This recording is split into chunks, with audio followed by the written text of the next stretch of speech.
नवनवीन तडका व्हिडिओ पाहण्यासाठी व्हिडिओ खाली दिलेल्या सबस्क्राईब बटनवर क्लिक करा आणि हो या घंटीला क्लिक करायला अजिबात विसरू नका.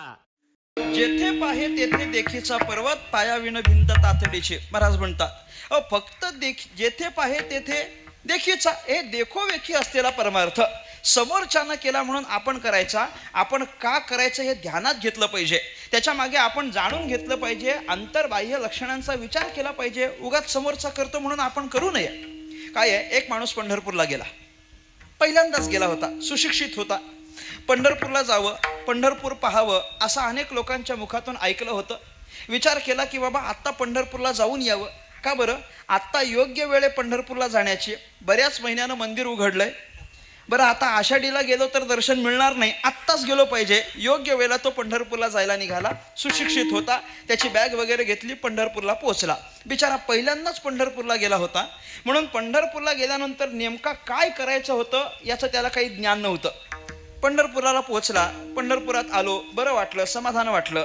पंढरपुरातल्याच एका माणसाची त्याने भेट घेतली आणि त्याला विचारलं, मी पहिल्यांदाच पंढरपूरला आलो आहे, त्यामुळे पंढरपूरला आल्यानंतर नेमका काय करायचं असतं, कसं करायचं असतं मला काही ठाऊक नाही, कसं काय असतं, इथली काय पद्धत काय आहे मला जरा सांगा. त्यानं सांगितलं, बघ पहिल्यांदा आलास का, मग मी सांगतो ते माझं ऐक. काय करायचं?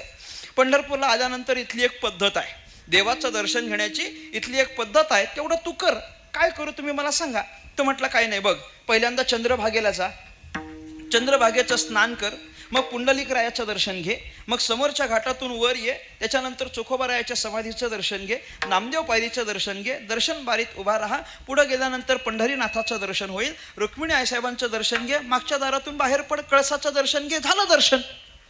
सुशिक्षित होता. तो म्हटला थांबा, परत सांगा म्हटले, परत सांगा. तो म्हटलं का? काय नाही, टिपून घ्यायचं म्हटले. सुशिक्षित माणसाचं काम म्हणजे नीटनेटकं एकदम टिपून. तो म्हणजे कसा लिहून घेतो, चंद्रभागेचं स्नान 1 नंबर, पुंडलिकाचं दर्शन 2 नंबर. लिहून घेण्यावर त्याचं थांबत नाही अण्णा. चंद्रभागेचं स्नान झालं की पेन काढून टिक करतो, झालं. हे सुशिक्षिताचं लक्षण आहे. आणि तो असं एक एक टिक करत निघतो. गेला चंद्रभागेला, गेला, स्नान करायचं ठरवलं. चंद्रभागेला पाणी भरपूर होतं त्याच्या भाग्यानं. स्नान करायचं ठरवलं, आंघोळीला जायचं, पण विचार करायला लागला आपण एकटेच आलोत. चंद्रभागेला स्नान, मला सांगा चंद्रभागेला स्नान करायचं असेल तर कमीत कमी किती लोक पाहिजेत? वारीला जाणार आहे, सांगा बरं चटकन.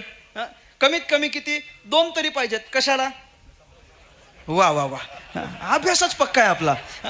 2 तरी पाहिजेत कमीत कमी, एक आंघोळीला आणि दुसरा कपडे सांभाळायला. हा विचार करायला लागला, मी एकटाच आलोय, आता कसं काय करायचं? आपल्याकडं पाकिट आहे, घड्याळ आहे, पैसे आहेत, आपल्याकडं मौल्यवान सामान आहे, ठेवायचं कुठं? विचार करायला लागला. एकटा जावं कसं? उघड्यावर टाकून जाता येत नाही, कुणी ठेवणार नाही, घेऊन गेलं तर? विचार करायला लागला.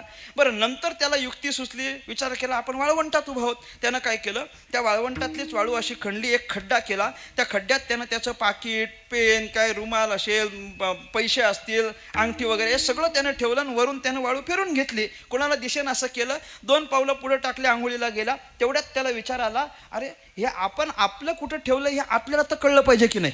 आपल्याला तर कळलं. परत मागे आला, जिथं त्यानं ठेवलं होतं की नाही अजून आजूबाजूची वाळू त्यानं गोळा केली. जिथं त्यानं आपलं मौल्यवान सामान ठेवलं होतं त्याच्यावरती सुंदर असं एक शिवलिंग तयार केलं. चांगलं शिवलिंग तयार केलं. का केलं ते? हे लक्षात ठेवा. त्यानं एवढ्या करता केलं की आपलं सामान आपण कुठं ठेवलंय हे आपल्याला आल्यानंतर परत कळावं. एवढ्या करता त्यानं ते चांगलं असं शिवलिंग तयार केलं. शिवलिंग तयार केलं आणि तो आंघोळीला गेला. आता नेमका गडबड अशी झाली की शिवलिंग तयार करून आंघोळीला जात असताना समोरच्या घाटातून येणाऱ्या 10 लोकांनी बघितलं.